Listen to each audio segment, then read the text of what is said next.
ನಮಸ್ಕಾರ ಎಲ್ಲರಿಗೂ. ನಾನು ಮಂಜುಳಾ. ಎಲ್ಲರೂ ಚೆನ್ನಾಗಿದ್ದೀರ ಅಂದ್ಕೊಂಡಿದ್ದೀನಿ. ನಾನು ಚೆನ್ನಾಗಿದ್ದೀನಿ. ಹಬ್ಬ ಎಲ್ಲ ಆಯಿತಾ? ವರಮಹಾಲಕ್ಷ್ಮಿ ಹಬ್ಬ ಎರಡು ತಿಂಗಳಿಂದ ನಾವೆಷ್ಟು ಕ್ಲೀನ್ ಮಾಡಿರ್ತೀವೋ, ಹಬ್ಬ ಆದಮೇಲೂ ಕೂಡ ನಾವು ಅಷ್ಟೇ ಕ್ಲೀನ್ ಮಾಡಬೇಕು. ಕಂಟಿನ್ಯೂ ಆಗಿ ಹೋಳ್ಗೆ ಹೂರಣಗಳು ಮಿಕ್ಕಿರುತ್ತೆ, ಮತ್ತು ಬಜ್ಜಿ ಬೋಂಡ ಅವು ಇವು ಮಾಡಿರ್ತೀವಿ, ವಡೆ ಎಲ್ಲ ಮಾಡಿರ್ತೀವಿ. ಅದು ಸ್ವಲ್ಪ ಹಿಟ್ಟೆಲ್ಲ ಮಿಕ್ಕಿರುತ್ತೆ, ಮಾರನೇ ದಿವಸ ಮಾಡ್ಕೊಳ್ಳೋಣ ಅಂತೇಳ್ಬಿಟ್ಟು ಕಂಟಿನ್ಯೂ ಆಗಿ ಬರೀ ಎಣ್ಣೆ ಕೈನೇ ಆಗಿಬಿಟ್ಟಿರುತ್ತೆ. ಮನೆಯೆಲ್ಲ ಫ್ರಿಜ್ಜು ಮತ್ತು ಕಬೋರ್ಡ್ಸು ಎಲ್ಲ ಎಣ್ಣೆ ಕೈನೇ ಆಗಿರುತ್ತೆ. ನಾವು ಹಬ್ಬ ಆದಮೇಲೆ ಒಂದು 2 ದಿನ ನಮಗೂ ಸುಸ್ತೇ ಇರುತ್ತೆ. ಮಾಡೋದು, ತಿನ್ನೋದು, ಮಲ್ಕೊಳ್ಳೋದು ಅದೇ ಆಗಿಬಿಟ್ಟಿರುತ್ತೆ. ನಾನು ಬುಧವಾರ ಇಡೀ ಮನೆಯೆಲ್ಲ ಕ್ಲೀನ್ ಮಾಡ್ಕೋತೀನಿ. ಯಾಕಂದರೆ ಗುರುವಾರ ನಂಗೆ ಭಾಳ ಇಂಪಾರ್ಟೆಂಟು, ರಾಯರ ವಾರ ಅಂತ ಹೇಳಿ ನಾನು ತುಂಬಾ ನಂಬಿ ಪೂಜೆ ಮಾಡ್ತೀನಿ. ಆಮೇಲಿಂದ ಬಂದು ಶುಕ್ರವಾರ ಹೆಂಗಿದ್ರು ಮಾಮೂಲಿ ಶುಕ್ರವಾರ ವಾರನೇ, ಶನಿವಾರ ನಮ್ಮದು ಹರಭಾವಿ ಆಂಜನೇಯ ಸ್ವಾಮಿ ಇರೋದು ಬೆಳಗಾಂ ಹತ್ರ. ಅದು ನಮ್ಮ ಮನೆ ದೇವರು. ನಾವು ಶನಿವಾರ ಅಂತೂ ಕಂಪಲ್ಸರಿ ಪೂಜೆಗಳು ಮಾಡಲೇಬೇಕು. ಹಿಂಗಾಗಿ ಕಂಟಿನ್ಯೂ ಸೋಮವಾರ ಮಂಗಳವಾರ ಅಂತ ಹಿಂಗೆ ಬಂದೇ ಬರುತ್ತೆ. ಅದಕ್ಕೆ ನಾನು ಬುಧವಾರ ಇಡೀ ಮನೆಯೆಲ್ಲ ಕ್ಲೀನ್ ಮಾಡ್ಕೊಬಿಡ್ತೀನಿ. ವಾರ ಪೂರ್ತಿ ಪೂಜೆಗಳು ಮಾಡ್ಕೊಳ್ಳೋಕ್ಕೆ ನಂಗೆ ಈಸಿ ಆಗುತ್ತೆ ಅಂತ ಹೇಳ್ಬಿಟ್ಟು ನಾನು ಇವತ್ತು ಕಂಟಿನ್ಯೂ ಹಬ್ಬ ಆದಮೇಲೆ ಒಂದು 2 ದಿವಸ ಸುಮ್ಮನೆ ಹಾಗೆ ಹೀಗೆ ಬರೀ ಎಣ್ಣೆ ಕೆಲಸನೇ ಆಯಿತು.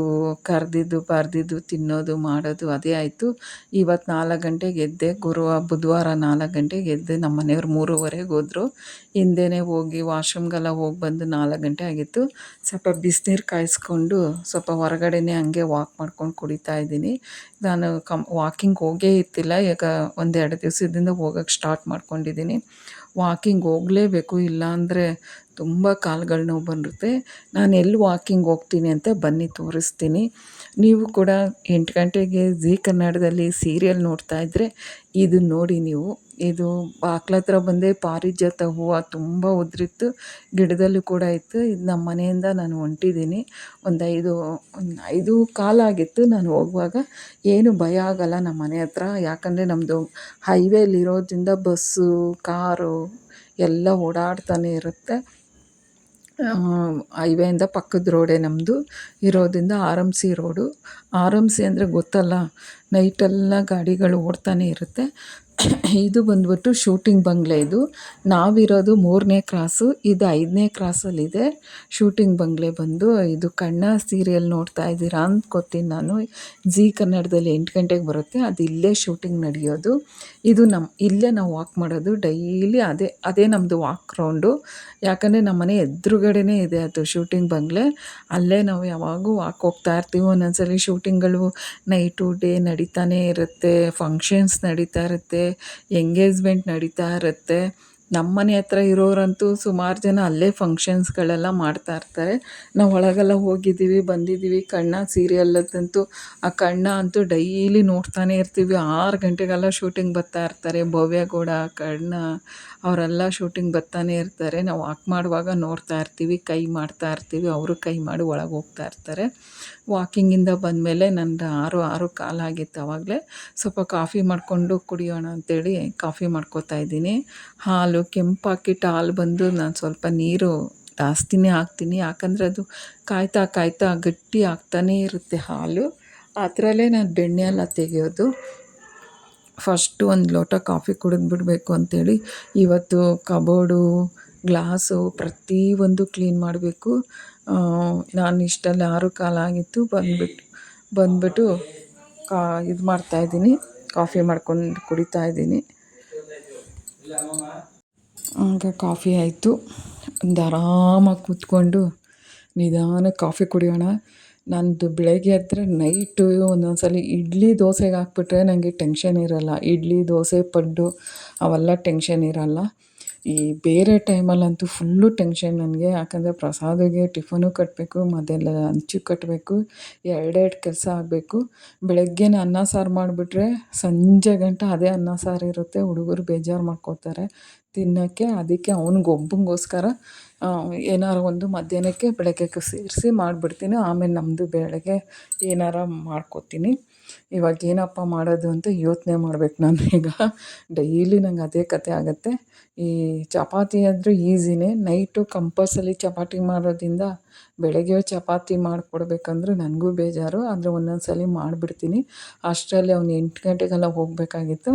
ಅಷ್ಟರಲ್ಲಿ ನಾನು ಮನೇಲಿ ಎಗ್ಗಿತ್ತು, ಅದಕ್ಕೇನಪ್ಪ ಮಾಡೋಣ ಅನ್ನೋಷ್ಟರಲ್ಲಿ ಎಗ್ ಬಿರಿಯಾನಿ ಮಾಡಿಬಿಟ್ಟು ಚಪಾತಿ ಮಾಡಿ ಸ್ವಲ್ಪ ಎಗ್ ಬುರ್ಜಿ ಮಾಡಿ ಅವನು ಕಟ್ಟಿದೆ. ಎಗ್ ಬಿರಿಯಾನಿ ಏನು ಎಲ್ಲರಿಗೂ ಆಗುತ್ತೆ, ನಮ್ಮ ಮನೆಯವ್ರು ತಿನ್ನಲ್ಲ, ನಾನು ತಿನ್ನಲ್ಲ. ಇನ್ನು ರಘು, ಪ್ರಸಾದು, ಭಾವನಿಗಂತೂ ತುಂಬ ಇಷ್ಟ. ಅವ್ರು 3 ಜನಕ್ಕೆ ಆಗೋಷ್ಟು ಮಾಡಿದೆ. ನಮ್ಮ ಮನೆಯವರು ಬಂದಮೇಲೆ ಅವ್ರಿಗೆ ಅವಲಕ್ಕಿ ಮಾಡಿಕೊಡ್ಬೇಕು. ಪ್ರಸಾದಿಗೆ 3 ಚಪಾತಿ ಮಾಡಿ ಆಮೇಲೆ ಒಂದು 2 ಎಗ್ ಹಾಕ್ಬಿಟ್ಟು ಎಗ್ ಬುರ್ಜಿ ಮಾಡಿದೆ.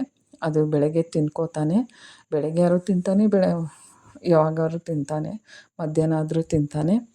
ಇವಾಗ ನಾನು ಎಗ್ ಬಿರಿಯಾನಿ ಮಾಡಿದ್ದೆ, ಅದೊಂದು ಬಾಕ್ಸಿಗೆ ಹಾಕ್ತಾಯಿದ್ದೀನಿ.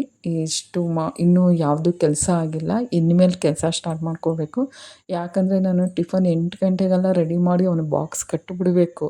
ನಾನು ಬೇರೆ ಕೆಲಸ ಮಾಡ್ತಾ ಕೂತ್ಕೊಂಡ್ರೆ ಪಾಪ ಅವ್ನಿಗೆ ಲೇಟ್ ಆಗಿಬಿಡುತ್ತೆ, ಹಂಗೆ ಹೋಗಿಬಿಡ್ತಾನೆ ಅಂತ ಹೇಳ್ಬಿಟ್ಟು ನಾನು ಮತ್ತೆ ಅವ್ನಿಗೆ ಎಗ್ ಬಿರಿಯಾನಿ ಮಾಡಿದೆ ಬಾಕ್ಸಿಗೆ. ಅಲ್ಲೆಲ್ಲ ಆಫೀಸಲ್ಲಿ ಶೇರ್ ಮಾಡ್ಕೊಂಡು ತಿಂತಾರೆ, ಇವನು ಒಬ್ಬನೇ ತಿನ್ನಲ್ಲ, ಎಲ್ಲರೂ ಸೇರ್ಕೊಂಡು ತಿಂತಾರೆ. ಇಲ್ಲಾಂದ್ರೆ ಒಂದೊಂದು ಸಲ ಮನೆಗೆ ವಾಪಸ್ ತಂದುಬಿಡ್ತಾನೆ, ಮನೇಲೇ ತಿಂತಾನೆ. ಆ ಥರ ಅವನು. ಬಾಕ್ಸೆಲ್ಲ ಅವ್ನಿಗೆ ರೆಡಿ ಮಾಡಾಯಿತು. ಒಂದು ಬಾಕ್ಸಲ್ಲಿ ಮೊಸರು, ಚಪಾತಿ, ಆಮೇಲೆ ಎಗ್ ಬುರ್ಜಿ ಎಲ್ಲ, ಒಂದು ಹಣ್ಣು ಎಲ್ಲ ಇಟ್ಟು ಕಳಿಸಿರ್ತೀನಿ. ಎಲ್ಲರೂ ಸೇರ್ಕೊಂಡು ತಿಂತಾರೆ. ಅವರೆಲ್ಲ ಖುಷಿ ಪಡ್ತಾರಂತೆ, ನಿಮ್ಮಮ್ಮ ಇಷ್ಟು ಬೇಗ ಎದ್ಬಿಟ್ಟು ಎಲ್ಲ ಮಾಡಿ ಕಟ್ತಾರಲ್ಲ ಅಂತ ಹೇಳ್ಬಿಟ್ಟು. ನನಗೆ ಮಕ್ಳಿಗೆ ಬಾಕ್ಸ್ ಕಟ್ಟೋದಂದರೆ ಒಂಥರ ಖುಷಿನೇ. ಯಾಕಂದರೆ ಅವರೆಲ್ಲರೂ ಸೇರ್ಕೊಂಡು ಮಾಡ್ಕೊಂಡು ತಿಂತಾರೆ. ಚಿತ್ರಾನ್ನ, ಪುಳಿಯೋಗರೆ ಅವೆಲ್ಲ ಅಂದರೆ ಅವ್ನಿಗೂ ನಮಗೆ ತಿನ್ನೋಕ್ಕಾಗಲ್ಲ ಮಧ್ಯಾಹ್ನ ಟೈಮಲ್ಲಿ. ಮಕ್ಳು ಹೆಂಗೆ ತಿನ್ನಬೇಕು, ದುಡಿಯೋವಂಥ ಹುಡುಗರು. ಅದಕ್ಕೆ ನಾನು ಏನೇ ಕಷ್ಟ ಇದ್ದರೂ ಮಕ್ಳಿಗೆ ಒಳ್ಳೆ ಊಟನೇ ಮಾಡಿಕೊಡೋದು. ಬೆಳಗ್ಗೆ ಟೈಮಂತೂ ನಂಗೆ ಬಾಕ್ಸ್ ಕಟ್ಟೋದಂದರೆ ತುಂಬಾ ಖುಷಿ. ಅವ್ರಿಗೆ ಏನೇನು ಬೇಕು ಎಲ್ಲ ಕಟ್ಟಿಬಿಡ್ತೀನಿ. ಇಲ್ಲಾದರೆ ಕೂತ್ಕೊಂಡು ತಿನ್ನಲ್ಲ, ಅಲ್ಲಾದರೂ ಒಬ್ರಿಗೊಬ್ರು ಶೇರ್ ಮಾಡ್ಕೊಂಡಾದರೂ ತಿಂತಾರೆ ಅಂತ ಹೇಳ್ಬಿಟ್ಟು. ಅಷ್ಟರಲ್ಲಿ 8 ಗಂಟೆ ಆಗೋಯ್ತು ನಂದು ಟೈಮು. ಅವ್ನು ಬಾಕ್ಸ್ ಕಟ್ಟೋಷ್ಟರಲ್ಲಿ ಕೈ ಬೇರೆ ನೋವು ನಂದು. ಈಗ ಒಂದು ಕಡೆ ಕೈ ಉಜ್ಜಿಕೊಂಡೇ ಇರಬೇಕು ಯಾವಾಗೂ ನಾನು. ಕೈ ಇಷ್ಟು ನೋವ್ತಾ ಇದೆ. ಇನ್ನೂ ಭಾವನ ಇನ್ನೂ ಎದ್ದಿತ್ತಿಲ್ಲ. ಇಷ್ಟರಲ್ಲಿ ನನ್ನ ಕೆಲಸ ಮುಗೀತು. ಒಂದು ಟಿಫನ್ ಆಯಿತು. ಇನ್ನು ಶೆಲ್ಫೆಲ್ಲ ಕ್ಲೀನ್ ಮಾಡ್ಕೋಬೇಕು. ಈಗ ಅಡುಗೆ ಮನೆಯಲ್ಲಿ ಇದ್ದಿದ್ದೆಲ್ಲ ತೆಗ್ದು ಈ ಕಡೆ ಟೇಬಲ್ ಮೇಲಿಟ್ಟು ಶೆಲ್ಫನ್ನ ಸ್ವಲ್ಪ ಸೋಪಿನ ಪುಡಿ ಹಾಕ್ಕೊಂಡು ಕ್ಲೀನಾಗಿ ತೊಳ್ಕೊಳ್ಳೋಣ ಅಂಥೇಳಿ ತೊಳ್ಕೊತಾ ಇದ್ದೀನಿ. ಒಂದು 4-5 ದಿವಸ ಬರೀ ಎಣ್ಣೆ ಕೈ ಮುಟ್ಟಿ ಮುಟ್ಟಿ ಅದೊಂಥರ ಜಿಡ್ಡು ಥರ ಆಗಿಬಿಟ್ಟಿತ್ತು. ಈ ವಡೆ, ಬೋಂಡ, ಹಪ್ಳ ಎಲ್ಲ ಕರೆದಿರ್ತೀವಲ್ಲ, ಅದೆಲ್ಲ ಗೋಡೆಗೆ ಸಿಡ್ದಿರುತ್ತೆ. ಅದು ಬೇರೆ ನಾನು ಬುಧವಾರ ಕಂಪಲ್ಸರಿ ನಾನು ಈ ಕೆಲಸ ಮಾಡೇ ಮಾಡ್ತೀನಿ.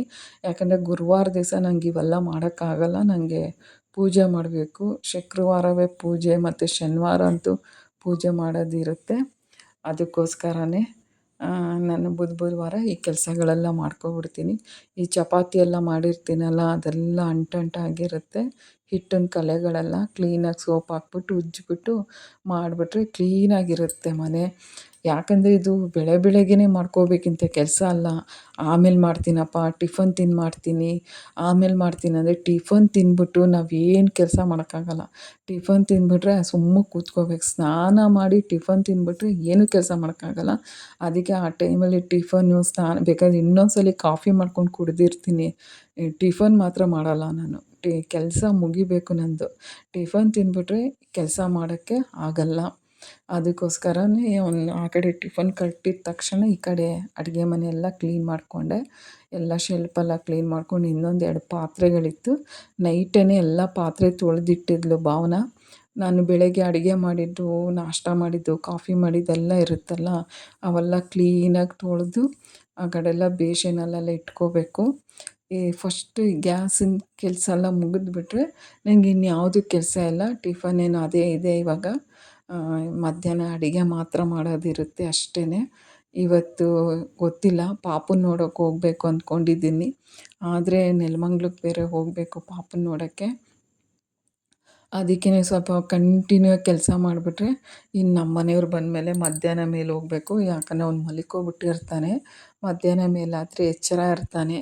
ಹೋಗೇ ಇಲ್ಲ, ಕೈ ನೋವು, ಹಾಸ್ಪಿಟಲ್ಲು, ಫಿಸಿಯೋಥೆರಪಿ ಅಂದ್ಕೊಂಡು ಇದರಲ್ಲೇ ಇದ್ದೆ. ಪಾಪುನ ನೋಡೋಕ್ಕೆ ಹೋಗಬೇಕು. ನಮ್ಮ ಮನೆಯವ್ರು ಬೇರೆ ಇವತ್ತು ಅಮ್ಮನ ಕರ್ಕೊಂಡು ಬರ್ತೀನಿ ಅಂತ ಹೇಳಿದ್ದಾರೆ. ಅಮ್ಮ ಹಬ್ಬಕ್ಕಂತೇಳಿ ನನ್ನ ತಮ್ಮನ ಮನೆಗೆ ಹೋಗಿದ್ರು. ಹಬ್ಬಕ್ಕೆ ಕರ್ಕೊಂಡು ಬರ್ತೀನಿ ಅಂತ ಹೇಳಿದ್ದಾರೆ.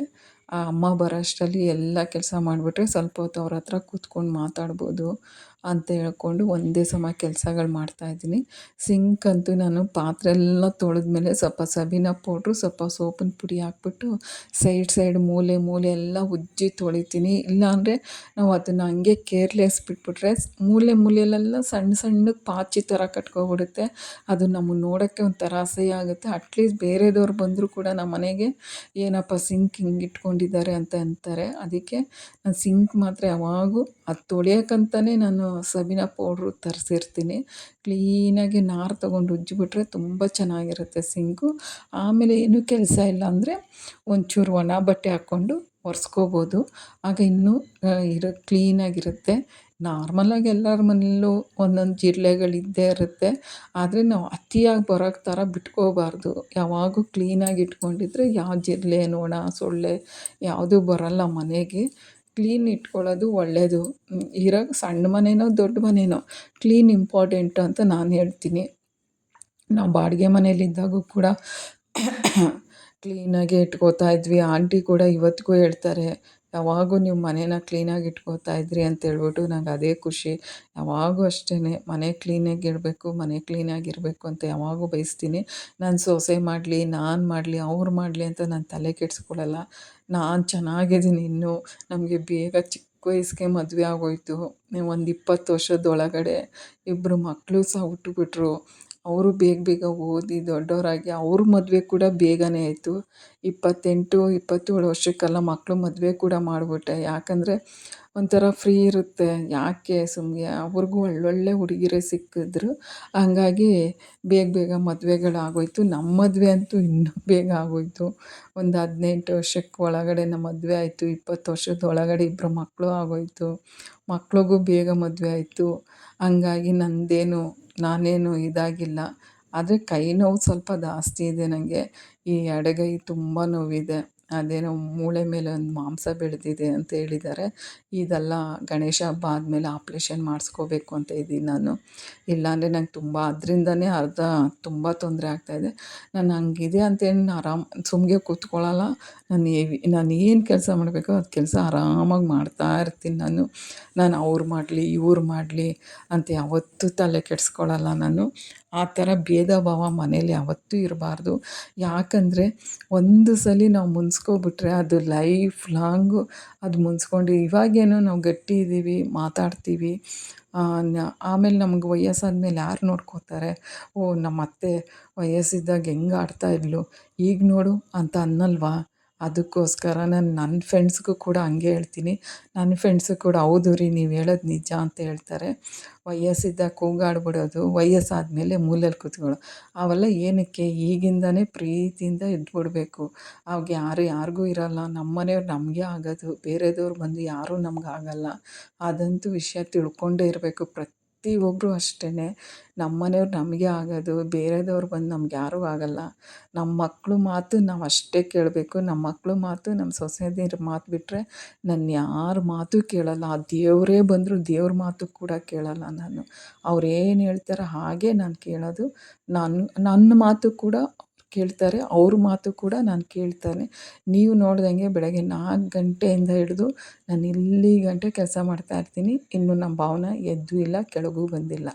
ನಾನೇನು ಬೇಜಾರಿಲ್ಲ. ಅವರು ಕೆಲ್ಸಕ್ಕೆ ಹೋಗ್ತಾರೆ, ಕೆಲಸದಿಂದ ಬರ್ತಾರೆ, ಇನ್ನು ಮನೇಲೂ ಕೆಲಸ ಮಾಡ್ತಾರೆ ಅಂತ. ಆದರೆ ಮೇಲಿಂದ ಕೆಲಸ ಎಲ್ಲ ಅವಳೇ ಮಾಡ್ಕೋತಾಳೆ. ಮೇಲಿಂದ ಕಸ ಗುಡಿಸೋದು, ನೆಲ ಒರೆಸೋದು, ಧೂಳು ಗೀಳಿದ್ರೆ ಹೊಡೆಯೋದು, ಪ್ರತಿಯೊಂದು ಅವಳು ಮೇಲ್ಗಡೆದು ಮಾಡ್ಕೋತಾಳೆ. ಮೇಲ್ಗಡೆದು ನಾನು ಹೋಗೋದೇ ಇಲ್ಲ. ಏನಾದ್ರು ತರಬೇಕು ಮಾಡಬೇಕಂದ್ರೆ ಮಾತ್ರ ಹೋಗೋದು, ಮೇಲ್ಗಡೆ ಹೋಗಲ್ಲ. ಹಾಲಿನ ಕೆಲಸ, ಅಡುಗೆ ಕೆಲಸ, ಮತ್ತು ಕ್ಲೀನಿಂಗು, ಪೂಜೆ, ಸ್ನಾನ ಇಷ್ಟಂತೂ ಇಂಪಾರ್ಟೆಂಟಾಗಿ ನಾನು ಮಾಡ್ಕೋತಾ ಇರ್ತೀನಿ.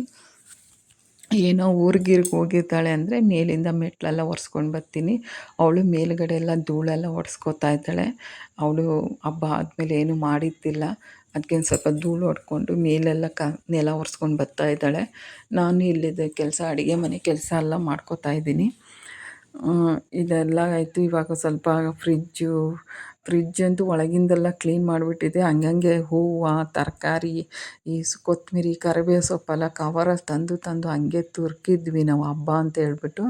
ಅವೆಲ್ಲ ಫ್ರಿಜ್ಜೆಲ್ಲ ಕ್ಲೀನ್ ಮಾಡ್ಕೊಂಡು ಹಳೇದೆಲ್ಲ ತೆಗೆದು ಮತ್ತು ಫ್ರಿಜ್ಜೆಲ್ಲ ಕ್ಲೀನ್ ಮಾಡಿ ಟ್ರೈನಿಂಗ್ ಟೇಬಲ್ಲು ಮತ್ತು ಇದೆಲ್ಲ ಗ್ಲಾಸೆಲ್ಲ ಅಂಟಂಟಾಗ್ಬಿಟ್ಟಿತ್ತು. ಹುಡುಗರೆಲ್ಲ ಓಡಾಡೋದು ಮಾಡೋದು. ಕೆಳಗಡೆ ಮನೆ ಖುಷಿ ಇದೆಯಲ್ಲ, ಖುಷಿಯಿಂದನೇ ಅರ್ಧ ಗಲೀಜಾಗಿರುತ್ತೆ ನಮ್ಮ ಮನೆ. ಇನ್ಯಾರು ಬಂದು ಅಷ್ಟು ಗಲೀಜು ಮಾಡಲ್ಲ. ಅಷ್ಟರಲ್ಲಿ ಭಾವನ ಮೇಲೆಲ್ಲ ಕಸ ಗುಡಿಸ್ಕೊಂಡು ಅವಳು ಕೂಡ ಮೆಟ್ಲೆಲ್ಲ ಒರೆಸ್ಕೊಂಡು ಬರ್ತಾಯಿದ್ದಾಳೆ. ನಾನಿಲ್ಲಿ ಕೆಳಗಡೆ ನನ್ನ ಕೆಲಸ ನಡೀತಾಯಿದ್ದೆ. ಮೇಲಿಂದೆಲ್ಲ ಪಾಪ ಅವಳು ಮಾಡ್ಕೊಂಡು ಬರ್ತಾಯಿದ್ದಾಳೆ. ಮೆಟ್ಲಂತೂ ಡೈಲಿ ಕಂಪಲ್ಸರಿ ಅವಳು ಒರೆಸ್ಕೊಂಡು ಬಂದುಬಿಡ್ತಾಳೆ. ಅವಳು ವಾರದಲ್ಲಿ 1 ಸಲ 2 ಸಲ ಧೂಳೆಲ್ಲ ಹೊಡೆದು ಮಾಡ್ಕೊಂಡು ಬರ್ತಾಳೆ.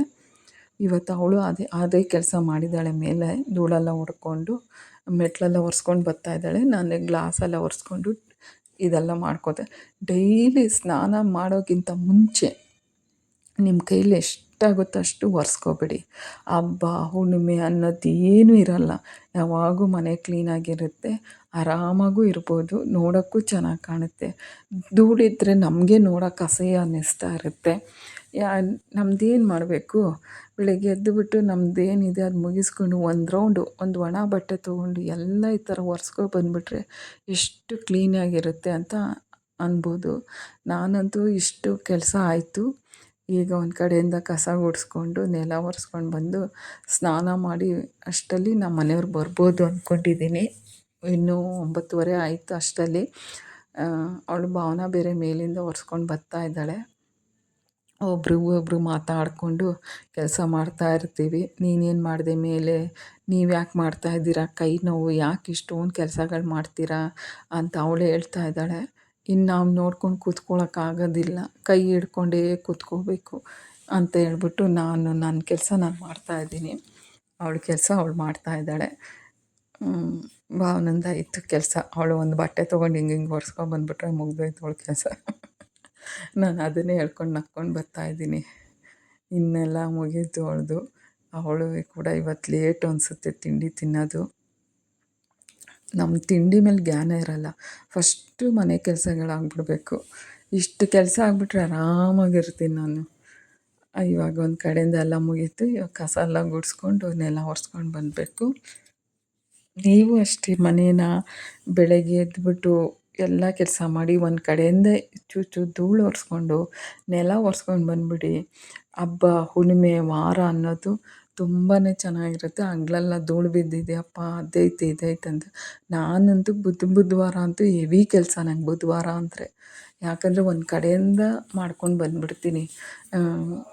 ನಾನು ಇನ್ನು ಮಿಕ್ಕಿದ ದಿವಸ ಎಲ್ಲ ಜಾಸ್ತಿ ಒರೆಸೋದು ನೆಲ ಎಲ್ಲ ಒರೆಸ್ತೀನಿ. ಈ ಕಬೋರ್ಡ್ ಅಂತೂ ಕಂಪಲ್ಸರಿ ಇರುತ್ತೆ. ಯಾಕಂದರೆ ನಾನು ಬೆಳಗ್ಗೆ ಟೈಮು ತುಂಬ ಗಡಿಬಿಡಿ 8 ಗಂಟೆ ಅಷ್ಟೊತ್ತಿಗೆ ತಿಂಡಿ ಎಲ್ಲ ಆಗಬೇಕು. ನಮ್ಮ ಮನೇಲಂತೂ ನಮ್ಮ ಮನೆಯವ್ರು ಬಂದಮೇಲೆ ಒಂಥರ, ಹುಡುಗರಿಗೆ ಒಂಥರ, ಈ ಥರ ಅಡುಗೆಗಳು ಮಾಡಬೇಕು. ಭಾವನಂದೆಲ್ಲ ನೆಲ ಒರೆಸ್ತಾ ಇದ್ದಾಳೆ ಅವಳು. ಮೆಟ್ಲೆಲ್ಲ ಒರೆಸ್ಕೊಂಡು ಬಂದಳು ಭಾವನ. ಒಬ್ರಿಗೊಬ್ರು ಅಡ್ಜಸ್ಟ್ ಮಾಡಿಕೊಂಡು ಮನೆ ಕೆಲಸ ಮಾಡಿಬಿಟ್ರೆ ಆರಾಮಾಗಿ ಅನಿಸುತ್ತೆ. ನೀನು ಮಾಡು ನೀನು ಯಾಕೆ ಮಾಡಿಲ್ಲ, ನಾನು ಯಾಕೆ ಮಾಡಬೇಕು, ನೀನು ಬಂದಿದ್ದೇನಕ್ಕೆ ಅಂತ. ಅವ್ರೇನು ನಮ್ಮ ಮನೆ ಕೆಲಸ ಮಾಡೋಕ್ಕೆ ಬಂದಿದ್ದಾರಾ? ಅವ್ರು ಯಾವತ್ತೂ ನಮ್ಮ ಮನೆ ಕೆಲಸ ಮಾಡೋಕ್ಕೆ ಬಂದಿಲ್ಲ. ಅವರು ನಮ್ಮ ಮನೆ ಅಂತ ಅವ್ರು ಮಾಡಬೇಕು, ನನ್ನ ಮನೆ ಅಂತ ನಾನು ಮಾಡಬೇಕು. ನಾನು ಮನಸ್ಸಲ್ಲಿ ಇದು ನನ್ನ ಮನೆ ಅಂದ್ಕೋಬೇಕು, ಅವ್ರ ಮನಸ್ಸಲ್ಲಿ ಇದು ನಮ್ಮ ಮನೆ ಅಂತ ಅಂದ್ಕೋಬೇಕು. ಆ ಥರ ಇದ್ದರೆ ಎಲ್ಲ ಕೆಲಸ ಆಗುತ್ತೆ. ನಮ್ಮ ಮನೇಲಂತೂ ಕಂಪಲ್ಸರಿ ಮಾಡಲಿ ಬಿಡಲಿ ನಾನು ತಲೆ ಕೆಡಿಸ್ಕೊಳ್ಳಲ್ಲ. ನನ್ನ ಕೆಲಸ ನಂದೇನಿದೆ ಮಾಡ್ತೀನಿ, ಆರಾಮಾಗಿರ್ತೀನಿ ನಾನು. ನಿಮ್ಮ ಮನೇಲೂ ಹೀಗೇನಾ? ಹೇಳಿ. ನಿಮಗಿಷ್ಟ ಆದರೆ ಲೈಕ್ ಮಾಡಿ, ಸಬ್ಸ್ಕ್ರೈಬ್ ಆಗಿ, ಕಮೆಂಟ್ ಮಾಡಿ. ನಿಮ್ಮ ಮನೇಲಿ ಯಾವ ಥರ ಇದ್ದೀರಾ ಅಂತೇಳಿ. ಯಾವತ್ತೂ ಜಗಳ ಮಾಡ್ಕೋಬೇಡಿ, ಮುನ್ಸ್ಕೋಬೇಡಿ. ಒಬ್ರಿಗೊಬ್ರು ಅನ್ಯೋನ್ಯವಾಗಿ ಎಷ್ಟು ಬೇಕೋ ಅಷ್ಟು ಅತಿಯಾಗೂ ಹಚ್ಕೋಬಾರ್ದು, ಅತಿಯಾಗೂ ಮಾತು ಬಿಡಬಾರ್ದು. ನಮಗೆ ಎಷ್ಟು ಅಗತ್ಯ ಇದೆಯೋ ಅಷ್ಟೇ ಮಾತಾಡಬೇಕು. ತುಂಬ ಮಾತಾಡಿ ನಾವು ಲೂಸ್ನೆಸ್ಸು ಕೊಡಬಾರ್ದು. ತುಂಬ ಇದರಲ್ಲೂ ಇರಬಾರ್ದು, ಸೋಂಬೇರಿತನ ಕೂಡ ಇರಬಾರ್ದು. ಎಲ್ಲ ಲಿಮಿಟಲ್ಲಿ ಇರಬೇಕು. ಆ ಲಿಮಿಟಲ್ಲಿ ಇರೋದ್ರಿಂದನೇ ನಾವು ಒಬ್ರಿಗೊಬ್ರು ಎಲ್ಲರೂ ಅಂಡರ್ಸ್ಟ್ಯಾಂಡ್ ಮಾಡಿಕೊಂಡು ಆರಾಮಾಗಿದ್ದೀವಿ. ಮನೆ ಅಂದಮೇಲೆ ಕೆಲಸ ಇದ್ದೇ ಇರುತ್ತೆ. ನಾವೇನು ಲಾಡ್ಜಲ್ಲಿದ್ದೀವ, ಏನೋ ಒಂದು ಹಾಸಿಗೆ ಜಾಡಿಸ್ಬಿಟ್ಟು ವಾಶ್ರೂಮ್ಗೆ ಹೋಗಿ ಬಂದು ಕೂತ್ಕೊಳ್ಳೋಕ್ಕೆ. ನಾವು ಮನೆ ಅಂದಮೇಲೆ ಕೆಲಸ ಇದ್ದೇ ಇರುತ್ತೆ. ಅದು ಒಬ್ರಿಗೊಬ್ರು ಅಡ್ಜಸ್ಟ್ ಮಾಡಿಕೊಂಡು ಕೆಲಸ ಮಾಡ್ಕೊಂಡು ಹೋದರೆ ಒಳ್ಳೆಯದು. ಮನೆ ಕೆಲಸಕ್ಕೋಸ್ಕರನೇ ಯಾವತ್ತೂ ಜಗಳ ಆಡಬೇಡ್ರಿ ಅಂದ್ಕೊಂಡಿದ್ದೀನಿ ನಾನು. ನಾನೇನು ನಿಮಗೆ ಹೇಳ್ತಾ ಇಲ್ಲ, ಆದರೆ ನನ್ನ ವಿಡಿಯೋ ಯಾರು ನೋಡಿದ್ದಾರೋ ಅವ್ರಿಗೆ ಮಾತ್ರ ಹೇಳ್ತಾ ಇದ್ದೀನಿ. ಜಗಳ ಆಡ್ಕೋಬಾರ್ದು, ಮುನ್ಸ್ಕೋಬಾರ್ದು. ವಯಸ್ಸಿದೆ ಅಂತೇಳಿ ಮಾತಾಡಿಬಿಟ್ಟು ವಯಸ್ಸಾದಮೇಲೆ ಅದೊಂಥರ ನಮಗೆ ಮುಜುಗರ ಆಗಿಬಿಡುತ್ತೆ ಆಮೇಲಿಂದ. ಆಯಿತಾ? ನಿಮ್ಗೆ ಇಷ್ಟ ಆಯಿತಾ? ಇಷ್ಟ ಆದರೆ ಒಂದು ಲೈಕ್ ಕೊಡಿ, ಶೇರ್ ಮಾಡಿ, ಕಮೆಂಟ್ ಮಾಡಿ ಯಾವ ಥರ ಆಯಿತು ನಮ್ಮ ಮನೆ ಕೆಲಸ ಅಂತ ಹೇಳ್ಬಿಟ್ಟು ನಿಮ್ಮ ಫ್ರೆಂಡ್ಸು